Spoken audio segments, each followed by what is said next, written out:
রোজকার রান্নার থেকে সুজির দুধ পুলি।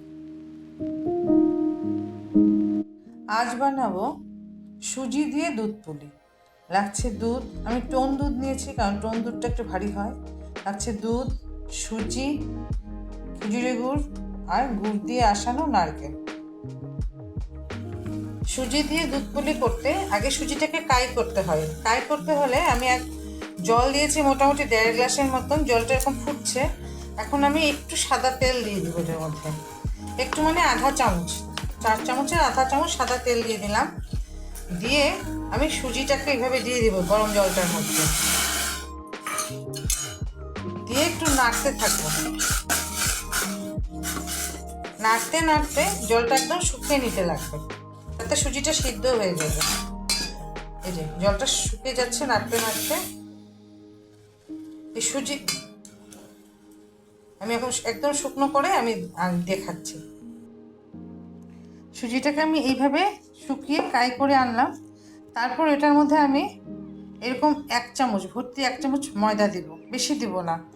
দিয়ে এটাকে একটা আটা মাখার মতন একটা মণ্ড তৈরি করে আমি আনছি।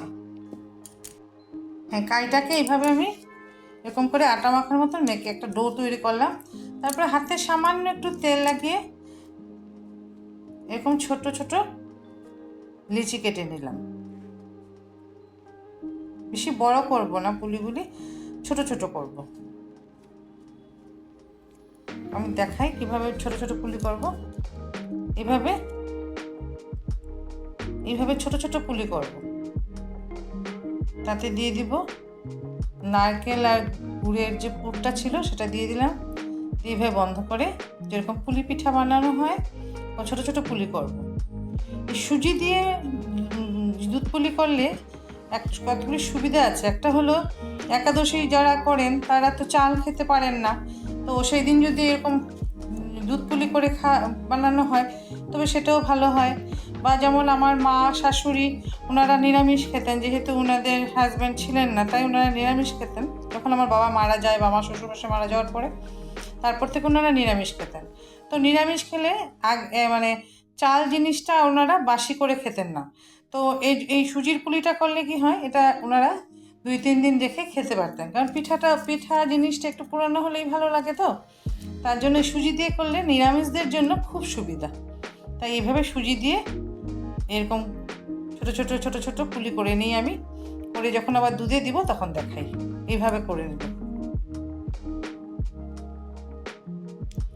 এখন আমরা এইভাবে ছোট ছোট লেচি কেটে এরকম এরকম গোল করে তার মধ্যে একটু নারকেল আর গুড়ের পুরটা ভরে এভাবে বন্ধ করে দিয়ে আমরা ছোট ছোট করে পুলিগুলি বানিয়ে নিই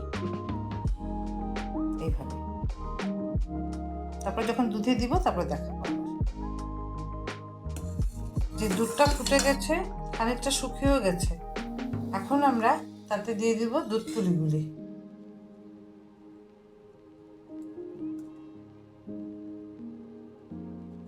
ফুটন্ত দুধের মধ্যে দুধ পুলিগুলি দিয়ে দিই।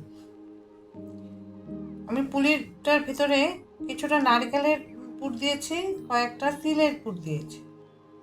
এই যে 1-2টা তিলের পুরও দিয়েছি। এখন আমি সবগুলি দিয়ে তারপরে ভালো করে ফুটলে আমি দেখাই।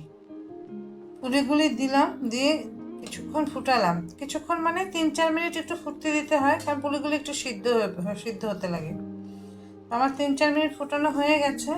এখন আমি গুড়টা দিয়ে দিব, স্টিমটা একটু কমিয়ে গুড়গুলি দিয়ে দেবো। খেজুরের গুড়টা দিয়ে দিলাম।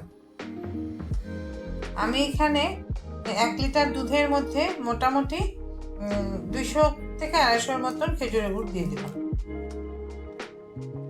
মিষ্টিটা দেখে আর কি, একবার মিষ্টিটা দেখে আরেকবার দিলে হয়। এখন আমি ভালো করে ফুটে নিই, হয়ে গেল আমাদের মোটামুটি দুধ পুলি। ভালো হয়ে নিক, আমি দেখাচ্ছি আবার। এই আমাদের হয়ে গেল দুধ পুলি। যে দুধ পুলিটা ফুটলো, গুড়টা দিয়েও আমি আবার 3-4 মিনিট ফুটিয়ে নিলাম। এই যে আমাদের পুলিও সিদ্ধ হয়ে গেছে। এখন আমি বাটিতে নামিয়ে দেখাই।